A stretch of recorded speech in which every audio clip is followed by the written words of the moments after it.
Merci de nous choisir pour vous informer. Mesdames, Messieurs, c'est parti pour votre grand direct. Voici les titres. Polémique sur la circulaire de la ministre de l'Éducation nationale et Nouvelle Citoyenneté interdisant l'exclusion des filles enceintes de l'école. Le ministre de la Communication et Médias, Patrick Mouyaya Katembwe, a apporté plus de lumière sur cette décision. Fermeture d'un abattoir de fortune insalubre à Kassulo, place Mungiba à Kolwezi. La brigade d'hygiène de la mairie de Kolwezi a scellé cet établissement en vue de garantir la santé de la population. Puis nous parlerons de la tenue du deuxième sommet panafricain des conseils de médias Arusha organisé par le réseau NIMCA avec pour objectif échanger sur les défis de la régulation des médias face à l'essor de l'intelligence artificielle, à la désinformation et à l'éthique journalistique. Mesdames, Messieurs, voilà tout pour le sommaire. Place au détail.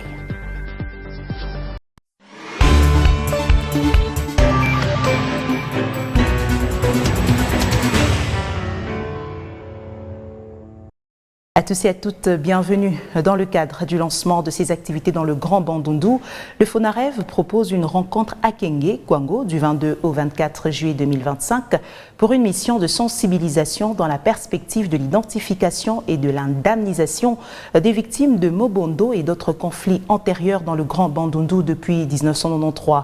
C'est dans ce cadre que le deuxième vice-président de l'Assemblée nationale, Christophe Mbosso, a reçu les députés nationaux du Grand Bandundu au Palais du Peuple. Objectif, échanger sur la question de l'indemnisation des victimes des guerres dans ce coin de la République démocratique du Congo. C'est une initiative du président de la République, supervisée ici par le FONAREV. Regardez.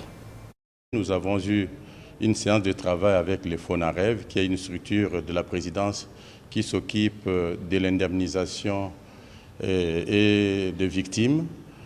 Nous avons une séance de travail pour essayer un peu de passer en revue tout ce qu'il y a eu comme problème, comme conflit, comme victime au niveau du Grand Bandundu. La guerre de l'AFDEL avec tous les affres qu'il a commis au niveau de Kenge. Vous savez l'affaire Mobondo dans le Kwilu, le Kwango et les Maïndombe. Vous savez les massacres de Yumbi.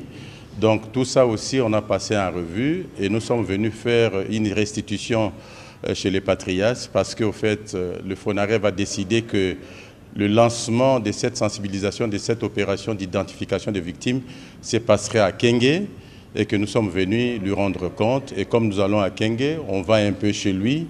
Nous sommes venus voir le chef du village pour que finalement que ce voyage se passe dans de bonnes conditions et que cet accueil se passe dans de meilleures conditions. Tout ce que nous pouvons dire est que ça date de longtemps.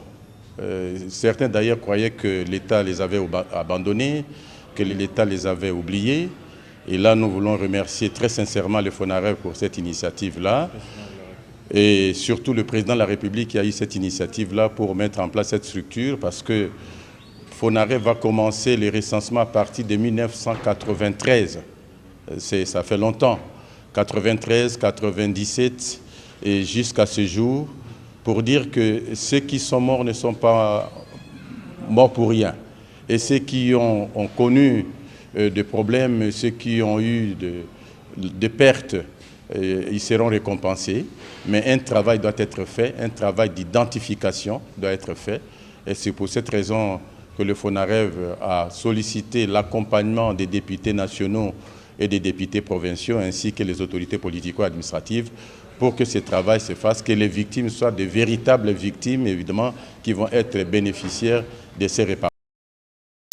Je vous l'ai dit, le ministre de la Communication et Médias, Patrick Mouyaya Katembwe, a réagi à la polémique suscitée par la circulaire de la ministre de l'Éducation nationale et Nouvelle Citoyenneté interdisant l'exclusion des filles enceintes de l'école. Il a précisé par cette décision que le gouvernement n'encourage pas la grossesse chez les jeunes filles. Selon Patrick Mouyaya, le gouvernement veut juste faire respecter la Constitution qui consacre le droit à l'éducation pour tous, ainsi que plusieurs conventions internationales dont la RDC est signataire. Le porte-parole du gouvernement de la République estime qu'exclure les filles enceintes de l'école procède de la discrimination et les expose davantage à beaucoup de risques et des maux sociaux. Parce qu'aujourd'hui, à la différence de notre époque où nous n'avions que le ZRT, il faut admettre que nos enfants ont accès à une masse d'informations en même temps. Ce n'est pas seulement les réseaux sociaux, mais c'est aussi toutes les chaînes qu'il y a avec les différents télédistributeurs que nous avons. Alors, est-ce que nous devons continuer à être conservateurs, entre guillemets, hypocrites, et n'est pas aller donner une réponse à une problématique sociale qui est vécue? C'est que les enfants ont accès à des informations sexuelles tôt. Est-ce que les vrais palliatifs, ce n'est pas d'abord l'éducation avec une grosse attention sur le sujet, premièrement. Deuxièmement, mais on peut briser certains tabous. Pourquoi pas déjà, dans cette phase d'éducation, évidemment, en fonction de l'âge des uns et des autres, commencer à leur parler des contraceptions, qui ne concernent pas que la fille, qui concernent le jeune garçon. Et donc, c'est un problème sociétal, c'est un débat des sociétés que nous devons y compris avoir avec l'Église, parce qu'il ne faut pas se tromper. L'Église, qui est notre partenaire dans la formation ou dans l'éducation, doit aussi, sur certains sujets, regarder comment évolue le temps. Non pas pour en faire l'apologie, mais pour être sûr que nous avons donné à nos enfants la possibilité de se prémunir ou de se protéger et d'éviter des cas justement où on a des filles grosses à l'école.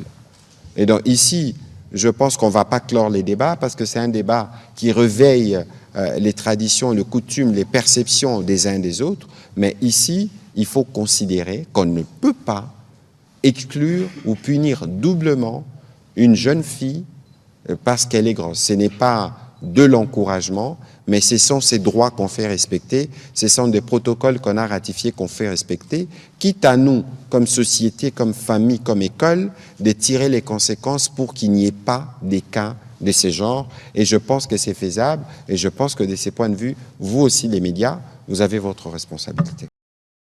Rendons-nous dans le Haut-Katanga où la notification de Martin Kazembe devant assumer l'intérim du gouverneur de la province du Haut-Katanga, bien sûr, secoue l'opinion. À Lubumbashi, les analystes politiques émettent leurs avis sur la procédure. Pour certains, seul le président de la République a la compétence de constater l'indisponibilité d'un chef de l'exécutif provincial.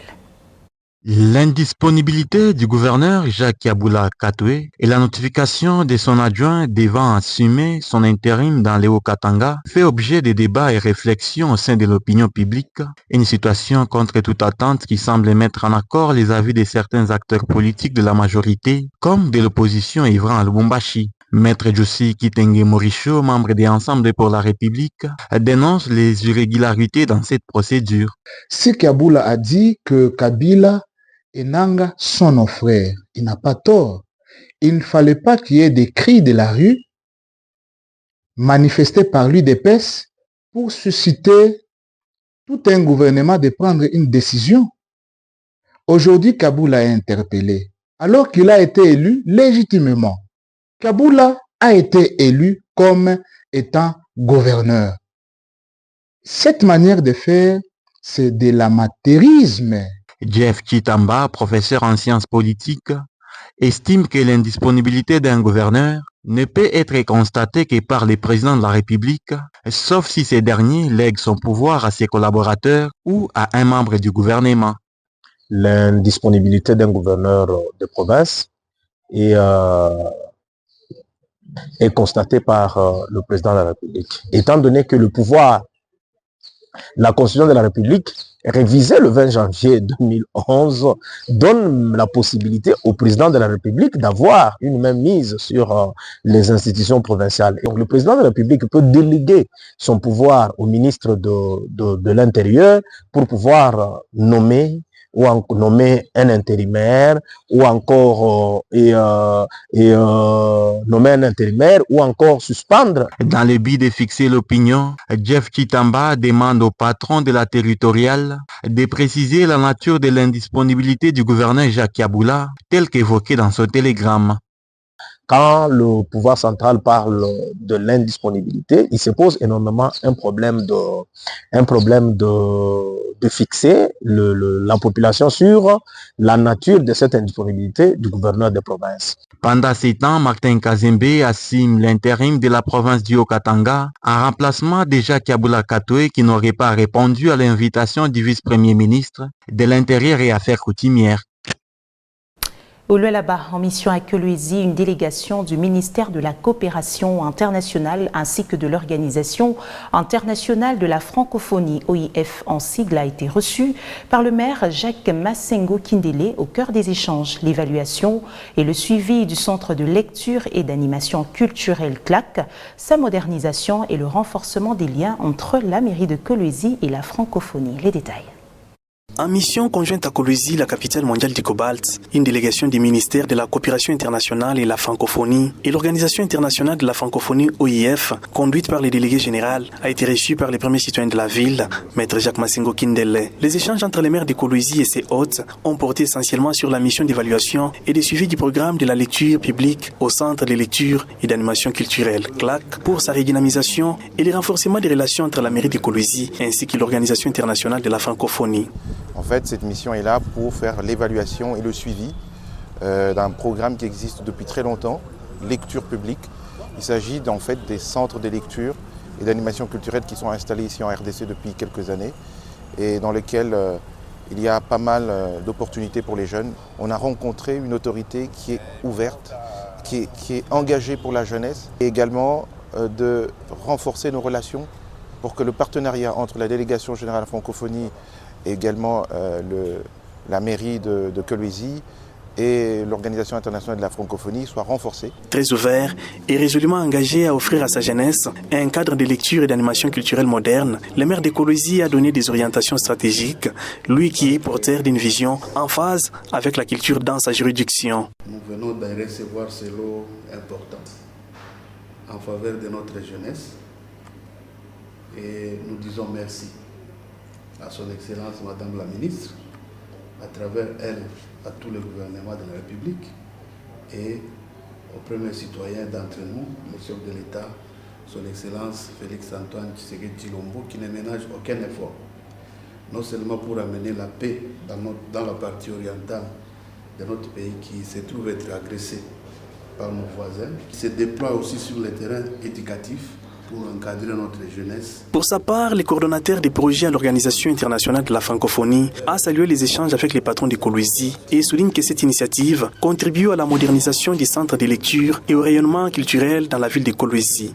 Le tout dans la perspective de répondre aux besoins qui auront été identifiés, des besoins qui, je le précise, vont participer dans un premier temps à consolider l'existant, à redynamiser ce centre et surtout à le moderniser pour le rendre davantage en phase avec par exemple les dernières technologies en matière de numérique, avec les dernières publications qui peuvent répondre aux besoins des populations cibles de ces centres qui sont, il faudrait le préciser aussi, majoritairement des jeunes et des femmes. Un lot de livres a été remis au patron de la ville destiné aux jeunes de sa juridiction. Dotation de Mme Bestine Kazadi, ministre déléguée à la coopération internationale et la francophonie. La jeunesse étant l'un des piliers majeurs de la noble vision du chef de l'État Félix Antoine Tshisekedi Tshilombo, maître Jacques Massengo Kindele s'inscrit dans cette dynamique en offrant à ses concitoyens un centre de lecture et d'animation culturelle moderne en pleine construction répondant aux standards internationaux. Sur le chapitre de l'assainissement, à Kassulo, place Mungiba, la brigade d'hygiène publique a fermé un abattoir de fortune insalubre. Sur instruction du maire Jacques Massengo Kindele, le site a été scellé et le propriétaire interpellé. L'opération vise à garantir un environnement sain et une alimentation sûre à la population. Reportage. Dans sa mission régalienne, celle de décourager tout récalcitrant ayant dérogé aux règles d'hygiène mises sur pied. À Kolwezi par le gendarme de la ville, maître Jacques Massengo Kindele. Une fois de plus, les soldats de la salubrité, la brigade d'hygiène publique, ont réalisé un joli coup de filet au quartier Kassulo, précisément à la place dite Mungimba. Un abattoir de fortune hors normes hygiéniques dont l'abattage des animaux s'effectue à proximité des déchets à usage domestique. La viande destinée à la commercialisation exposée à la grande portée des mouches, chose qui n'a pas laissé inaperçue la brigade d'hygiène publique, émissaire de l'autorité numéro 1 de la ville, premier protecteur de la bonne santé de sa population. Précisément tout Mukasulu pa Mungimba. Peko abattoir moi illicite. Donc on a wapo mbuji ngulube atuye veterinaire kani anapitaka huku. Wewe mnaona buchafu muiterashe vile bwiko na inzi réellement tu chakula hii bale be unayuza musoko kama nakuwa kuiona basi tayuzaka Na mina me féliciter bwana Jacques Masengo Kindele, maire wa ville ya Kolwezi. En tout cas Mungu amulinde na kumpatia courage. Il y a abattoir. Tukuna isele leo ya abattoir itunona. Célé et les propriétaires interpellés à l'hôtel de ville pour qu'ils répondent de ces actes. Mina mbia bakaji ya ville ya Kolwezi. Mukwe souple na mwanzo kontrole avant kuza nyama. Mwangare fashi tunapata nyama hii. Taona maongo yake vile show ikata ni nyama ya bien. Mais inzi, moustique, na ebu chafika monona mustapenda. Les soucis majeurs de l'autorité urbaine est d'offrir à tout Kolwezien un cadre de vie sain et sécurisé et veiller à une alimentation saine pour l'épargner à plusieurs maladies liées à l'insalubrité. Cette campagne se poursuit dans d'autres. Autre chose dans ce journal, le jeudi 17 juillet 2025, la chef du secteur de Lulu, Betty Kiando Katoke, a accordé une audience dans son cabinet de travail à une importante délégation de l'Office des routes conduite par son président du conseil d'administration, Dieudonné Chingombe Kongolo. À l'issue de cet échange, la délégation a effectué une visite d'inspection sur le terrain, notamment sur le chantier d'asphaltage de plus de 2 km de route à Lualaba-Mupanja, un projet supervisé par l'Office des routes et financé entièrement sur fonds propres par cette entité territoriale décentralisée dirigée par Betty Kiando Katoke, la cellule de communication et presse du secteur de Lulu pour les détails. En visite de travail dans la province du Lualaba, la délégation de l'Office des routes, conduite par son président du conseil d'administration, Dieudonné Chingombe Kongolo, a été reçue ce jeudi 17 juillet 2025 par la chef des secteurs Lulu, Betty Kiando Katoke, dans son cabinet de travail. Après une séance de travail à huis clos, la chef des secteurs et ses hôtes ont effectué une descente sur le terrain pour inspecter les travaux d'asphaltage des plus de 2 km des routes dans l'agglomération de Lualaba-Mupanja. Ce travaux exécutés sur financement propre du secteur des Lulu sont sous contrôle technique de l'Office des routes. Placé sous la conduite de Fiston Sungu, secrétaire permanent de la cellule de gestion et passation de marchés publics, cette visite d'inspection visait à évaluer la conformité des travaux réalisés selon les normes en vigueur. Le secteur de Lulu a décidé d'asphalter ce tronçon. Maman chef de secteur a exigé ou a demandé l'expertise de l'Office de route pour s'assurer de la conformité du travail qui est fait. C'est pourquoi nous travaillons, l'Office de route, direction présidente du Lualaba, travaille pour contrôler la conformité. Nous sommes venus nous rendre compte si le travail fait par nos agents a été bien fait. Et nous nous rendons compte et le travail que fait nos experts de l'Office de route est très bien fait. Nous sommes satisfaits de ce qui est fait. Visiblement satisfait de la qualité des ouvrages et de la dynamique des développements engagés dans cette entité territoriale décentralisée, le PCA de l'Office des routes, Dieudonné Chingombe, a salué l'engagement de Betty Kiando Katoke. Il a insisté sur la nécessité d'assurer un entretien rigoureux et une protection durable de cette infrastructure d'intérêt communautaire réalisée en plein milieu rural. Le mot, c'est l'entretien. Entretien veut dire tout ce qui a été construit doit être entretenu pour garder sa forme et continuer à servir la population. Il faudra que l'ouvrage qui sera mis à leur disposition soit bien entretenu, bien protégé et par la population et par les personnes qui sont chargées de le faire sur le plan des structures. C'est l'entretien pour bien protéger l'ouvrage. Clôturant cette visite, le directeur provincial de l'Office des routes au Lualaba, Joseph Yambi, a indiqué que la présence du président du conseil d'administration à Lulu s'inscrit dans une démarche stratégique de renforcement du partenariat entre son institution et les secteurs des Lulu. Une synergie qui vise à soutenir les efforts de développement rural à travers des infrastructures routières de qualité, conditions essentielles à la mobilité et à l'économie locale. D'un secteur à un autre, la première citoyenne du secteur de l'Ufupa, Laetitia Nawezi, a donné le coup d'envoi officiel de la 4e édition du Tenasospé 2025. C'était le jeudi 17 juillet au centre de l'école technique Kampemba, situé dans le village de Kaponda. Cet événement a rassemblé des élèves, des enseignants et divers responsables de l'éducation. Les épreuves de la 4e édition du test national de sélection et d'orientation scolaire et professionnelle TENASOSPE en sigle ont réuni 324 élèves, dont 112 filles et 212 garçons, uniquement de la 8e année, jadis 2e secondaire, vise à encourager l'excellence scolaire. Une fois posé ses pieds sur les sols qui supportaient la charge des SADJIP, la représentante légale du pouvoir central et provincial Laetitia Naouzi a été chaleureusement accueillie par une délégation de tutelles venue de Kinshasa. C'est le centre de l'école technique Kampemba de Kapunda qui a accueilli ces épreuves. Après avoir lancé les programmes, ce jeudi 17 juillet, au nom de Fifi Masuka Saini, gouverneur de la province du Lualaba, la femme qui marche dans la ligne politique du président de la République, Félix Tshisekedi, a pris un moment pour s'adresser à ses futurs cadres du pays. Elle leur a prodigué des mots d'encouragement, les incitant à donner le meilleur d'eux-mêmes et à se préparer sérieusement pour cette nouvelle édition. Je vous encourage à voir vraiment très loin dans le futur, parce que vous êtes nos béquilles. Demain après-demain, nous serons remplacés. C'est vous qui allons nous remplacer.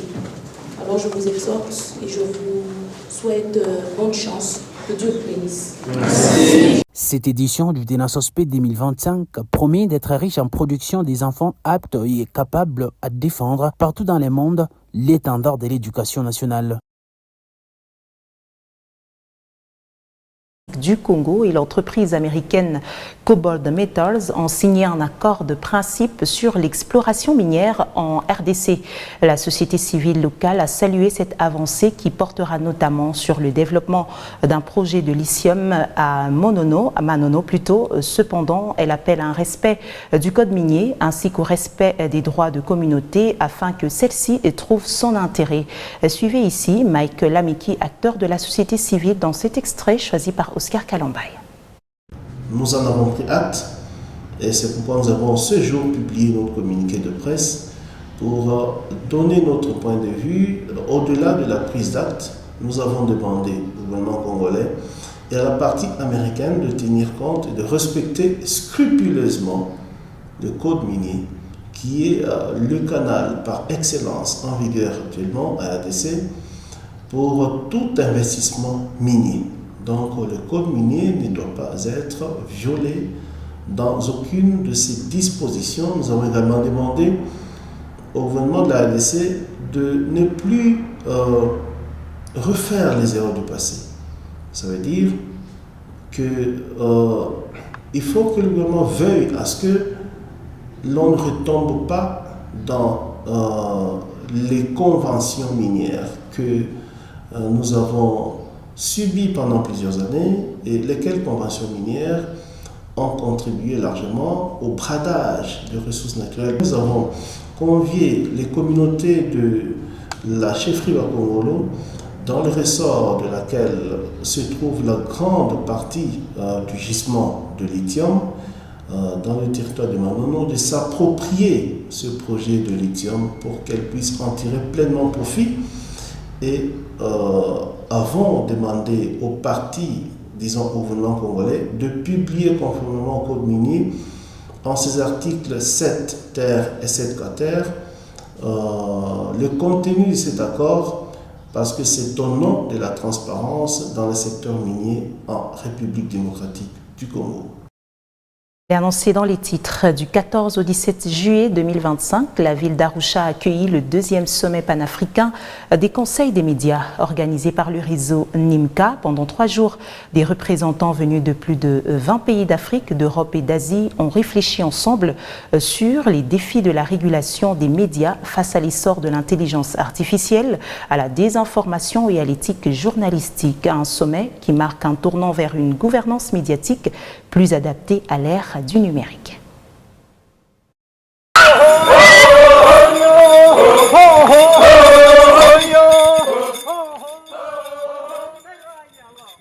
Pendant 4 jours, un rendez-vous stratégique a réuni des professionnels de médias, des régulateurs et des experts venus de plus de 20 pays d'Afrique, d'Europe et d'Asie. Placé sous les thèmes promouvoir la régulation des médias et de la communication pour un journalisme d'excellence en Afrique, le sommet a mis l'accent sur les grands enjeux du moment, à savoir l'intelligence artificielle, la désinformation, la protection des données et aussi l'inclusion et la diversité dans le média.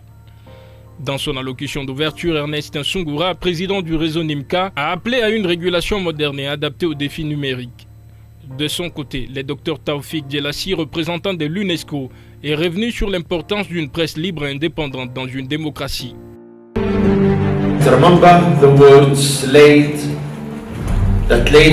Rappelez-vous les mots qui ont fait la fondation pour l'espace médiatique en Afrique, au-delà. Plus de 30 ans, et je parle ici de la déclaration de Windhoek de 1991, qui a eu lieu dans le contexte de la conférence des libertés de la presse de l'UNESCO. Dans cette déclaration, il a été déclaré que l'établissement, la maintenance et le soutien d'une presse indépendante, pluraliste et libre est essentiel au développement et à la soutenabilité de l'hypocrisie dans la nation. C'est un défaut.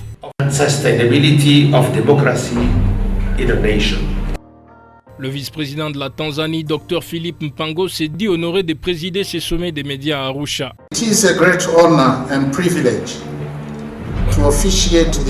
C'est un grand honneur et un privilège de prononcer le discours d'ouverture du deuxième sommet africain du réseau de l'indépendance des médias. Au nom de son Excellence, Dr Samia Suluhu Hassan, présidente de la République unie de Tanzanie. Samia Suluhu Hassan, President of the United Republic of Tanzania.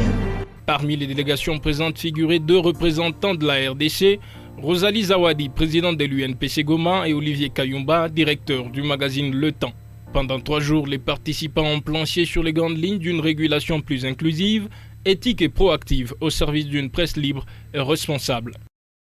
En dehors de nos frontières, célébration ce vendredi 18 juillet 2025 de la journée internationale Nelson Mandela, un jour en l'honneur du travail rendu par l'ancien président sud-africain en faveur de la paix et de la liberté. La rédaction de Mikoba Télévision vous replonge dans l'histoire de la lutte de cet homme dans ce récit. Né le 18 juillet 1918, Rolihlahla Dalibunga Mandela, connu sous le nom de Nelson Mandela, est issu de ce que l'on appelait alors l'Union de l'Afrique du Sud, un État autonome au sein de l'Empire britannique. La majorité des habitants étaient noirs, mais la minorité blanche contrôlait les terres, les richesses, le gouvernement, une structure sociale discriminatoire. Marginalisé en Afrique du Sud en raison de sa couleur de peau depuis ses premiers pas à l'école, il réussit cependant à intégrer Fort Hare, la seule université où les Noirs étaient admis. En 1941, arrivé à Soweto, Mandela suit des études de droit à temps partiel à l'université du Wits et fonde le premier cabinet d'avocats noirs. En 1948, le régime sud-africain se durcit avec l'instauration officielle de l'apartheid. À travers le pays, les Noirs sont tenus de se munir d'une pièce d'identité à tout moment pour circuler librement. Pour lutter contre l'apartheid, Mandela et ses collègues du Congrès national africain adoptent d'abord des tactiques pacifiques comme les grèves et les manifestations. En 1952, plus de 8000 personnes, y compris Mandela, sont emprisonnées pour non-respect du couvre-feu, refus de présenter des pièces d'identité et autres infractions. Grâce à cela, Nelson Mandela et le Congrès national africain se font connaître du grand public. Après avoir purgé sa peine, Mandela continue d'organiser des manifestations contre le gouvernement. Au fil du temps, la résistance armée devient pour Mandela le seul moyen de mettre fin à l'apartheid. En 1962, il est encore une fois arrêté et condamné pour avoir quitté le territoire sans permission. Et en 1964, Mandela n'a pas été condamné à la peine de mort, mais à la prison à perpétuité. En 27 ans d'emprisonnement, Mandela devient le prisonnier politique le plus connu à l'échelle mondiale. En 1990, face à la pression internationale et à la menace d'une guerre civile, le nouveau président de Klerk s'engage à mettre fin à l'apartheid et à libérer Mandela. L'apartheid n'a pas immédiatement pris fin avec la libération de Mandela. Elle est abolie officiellement en 1991. Et en 1994, le Congrès national africain remporte plus de 62% des voix lors des élections à la fois pacifiques et démocratiques. Mandela, qui partage avec de Klerk un prix Nobel de la paix, devient président d'un nouveau pays, l'Afrique du Sud. Mandela a occupé le poste de président pendant 5 ans. Après la fin de son mandat en 1999, Mandela a œuvré à mettre fin à la pauvreté et à sensibiliser la population au VIH jusqu'à sa mort en 2013 à l'âge de 95 ans. La journée internationale Nelson Mandela est célébrée le 18 juillet de chaque année. C'est un rappel que le travail entamé par Mandela n'est pas fini. Fin de la grande édition du journal sur Mikoba Télévision. Mesdames, Messieurs, merci de votre attention soutenue. Prenez bien soin de vous. Au revoir. Bon début de week-end.